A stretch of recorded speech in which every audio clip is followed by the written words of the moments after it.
Hi,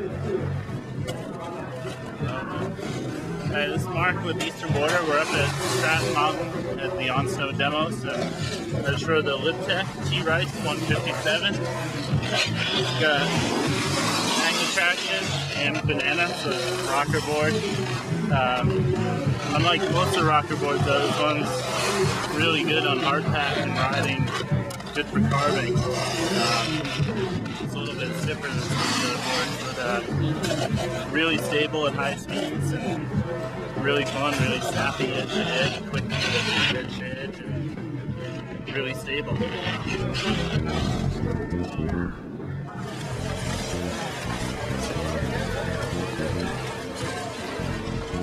Straight in the air with the clip always sucks.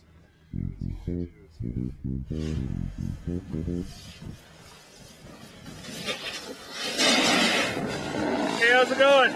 I'm Aaron from Eastern Border in Worcester, and today I'm doing a riding review of the GNU Park Pickle for 2010.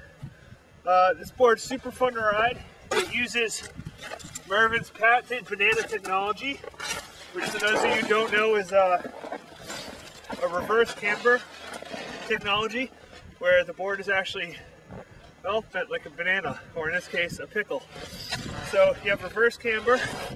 You also have GNU's patented Magnetraction, which is sort of a wavy edge on the side cut here, which gives you multiple contact points so you can grab really good and doing this hard snow. It works really, really well.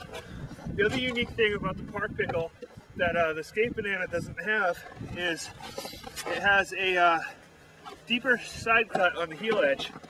The theory being that when you're doing a heel edge turn, it takes a little bit more leverage to get it over due to your body positioning.